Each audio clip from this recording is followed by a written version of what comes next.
Sahabat Ruang Berkebun, bagaimana kabar Anda? Semoga sehat selalu dan tetap semangat menanam. Dengan menanam kita akan memanen. Baik, hari ini saya mengajak sahabat Ruang Berkebun sekalian untuk panen biochar ya. Panen biochar atau arang aktif ya. Apa itu biochar? Biochar adalah bahan padat yang kaya akan karbon. Jadi dihasilkan dari proses pembakaran yang tidak sempurna dari biomasa padat yang ada di sekitar kita.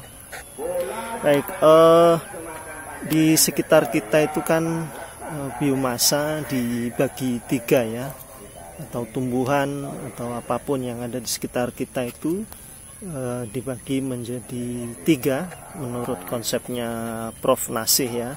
Ada yang cairannya itu jumlahnya lebih banyak, yaitu seperti limbah dapur, limbah buah.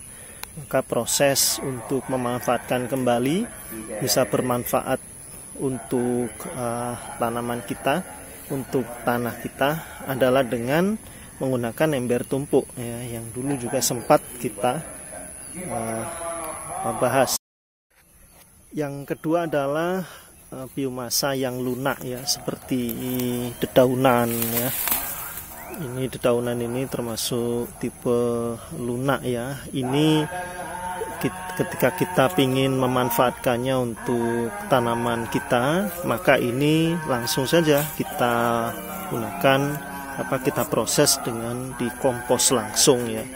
Dan yang ketiga dari konsep tribio itu, tribiomasa adalah limbah yang CN rasionya itu tinggi atau sulit terdekomposisi, yaitu ya ini kayu-kayu ini ya, limbah-limbah ranting-ranting kayu dan seterusnya ini ketika kita ingin memanfaatkannya, maka ini harus kita proses, dan prosesnya itu adalah kita proses menjadi biochar atau menjadi arang aktif ini.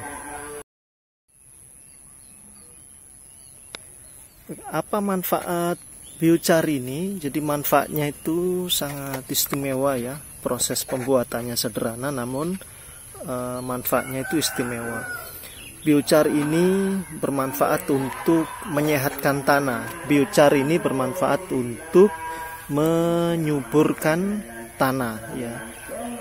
Biochar ini memperbaiki sifat fisik, sifat kimia dan biologi tanah dari referensi yang ada ya. Biochar ini meningkatkan KTK tanah ya. Biochar ini mampu menahan air ya, mengurangi pencucian hara. Biochar ini ya dari referensi yang ada juga disampaikan bisa mereduksi atau mengurangi racun-racun yang ada di tanah ya. Kemudian juga menetralkan pH tanah ya. Dan yang saya suka dari biochar ini adalah ini kan secara strukturnya kan berongga ya, beda dengan abu ya. Kalau ini seperti ada ruang-ruang yang di dalamnya, sehingga ini ketika kita masukkan ke dalam tanah kita, maka ini sangat disukai. Ruang-ruang yang ada ini dipakai oleh mikroba-mikroba atau jasa ternik yang baik yang ada di tanah kita, sehingga populasinya semakin meningkat dan sangat bermanfaat ya untuk menyehatkan tanah kita, menampung nutrisi, menampung air dan seterusnya. Baik, bagaimana proses pembuatan biochar itu sendiri? Proses pembuatan biochar itu sangat mudah dan sederhana sekali. Yang pertama yang perlu disiapkan adalah kita menentukan model atau alat yang kita gunakan ya untuk proses pembakaran itu sendiri. Saya pernah menggunakan ya alat sekedarnya, yaitu membuat awer-awer ya, atau sekedar membuat pembatas angin tidak bisa masuk. Kemudian biomasa padat itu saya bakar di dalamnya. Ada model kontiki ya, atau membuat lubang di tanah dibuat lubang sedemikian rupa, kemudian proses pembakarannya dilakukan di dalam lubang itu. Saya belum melakukan itu ya, belum pernah ya. Ada yang lebih canggih lagi dengan model pembakaran tertutup ya, pakai alat tertutup, alat tertentu yang didesain sedemikian rupa, dibakar di dalam, kemudian asapnya bisa dipakai untuk asap cair. Nah, saya juga belum pernah membuat itu. Yang sering saya gunakan adalah ya ini. Saya menggunakan tong ya. Ini tong kapur. Tong kapur ini kemudian saya potong jadi dua ya. Ini tentu ini ada yang ada tutupnya, yang satu tidak ada tutupnya ya. Bawah maksud saya. Ini tidak masalah. Jadi tong ini dipotong, setelah dipotong baru dipakai untuk proses pembakaran. Ini ya hasil proses pembakaran waktu itu. Jadi setelah kita yang pertama kita pilih model pembakarannya, bisa menggunakan tong seperti yang saya lakukan ini. Yang kedua yang perlu disiapkan adalah kita menyiapkan bahan-bahannya. Akan dibuat biochar, material biomasa organik padat yang akan kita bakar. Jadi ini kita siapkan, kita tumpuk saja. Yang ada ini ada ranting-ranting ya, ada sisa bambu ya, limbah kayu dan seterusnya. Bahkan sisa pembakaran yang sebelumnya yang tidak terproses dengan baik kita bakar ulang ya. Ada juga ini juga melimpah ya, mungkin di sekitar sahabat sekalian, sabut kelapa atau tempurungnya kalau ada juga bagus ya, jungle dan seterusnya. Nah, syarat yang harus diperhatikan adalah agar proses pembakarannya berjalan dengan baik, maka perlu dipastikan bahan-bahan ini dalam kondisi ya, kering, sehingga proses pembakarannya bisa berjalan dengan baik. Nah, yang ketiga adalah proses pembakaran itu sendiri ya. Jadi bahan-bahan ini kita masukkan ke dalam alat ini, kemudian kita proses bakar ya. Ketika proses bakar berlangsung akan menyusut ya, maka kita tambahkan dengan bahan yang baru dan seterusnya, sampai kemudian bahan ini terlihat ya terbakar sempurna, terlihat seperti ya hitam dan berwarang ya, terlihat arangnya lah ya. Baru kemudian kita lakukan proses yang keempat, yaitu penyiraman. Jangan sampai kita bakar kemudian kita tinggalkan, tahu-tahu nanti menjadi abu ya. Ini proses tidak sesuai dengan tujuan kita ya.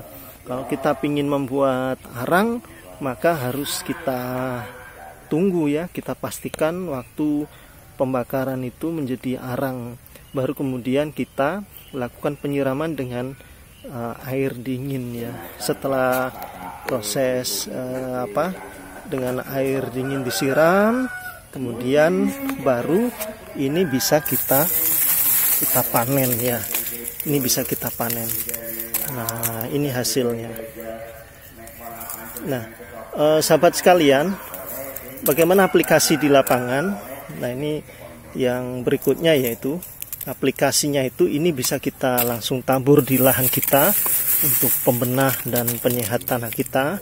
Saya biasa menggunakan ini untuk campuran media tanam tabulam pot saya.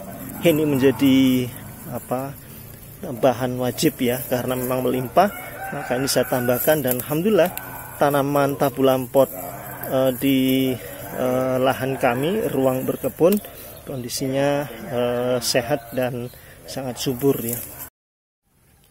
Nah, ini hasil dari panen kita hari ini, panen biochar yang kita lakukan.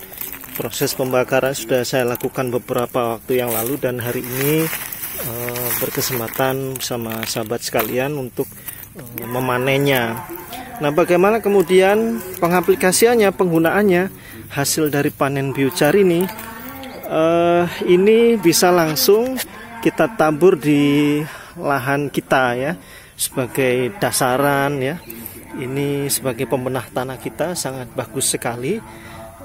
Saya biasa menggunakan hasil panen ini untuk campuran media tanam tabu lampot saya ya. Dan alhamdulillah tabu lampot saya kondisinya sehat dan pertumbuhannya bagus ya. Jadi biasanya dari hasil pemanenan ini, sebelum saya campur dengan media tanam yang lainnya, ini saya rendam dulu ya. Atau saya biasanya tidak usah direndam ya, tetapi ini langsung saya siram dengan POC air lindi yang dihasilkan dari ember tumpuk ya. Dengan maksud apa ini disiram? Ya, memberikan nutrisi pada biochar ini semakin bernutrisi ya, semakin baik ya manfaatnya. Jadi ini langsung saya siram dengan POC yang ada, bisa dengan POC yang lain yang kawan-kawan miliki ya.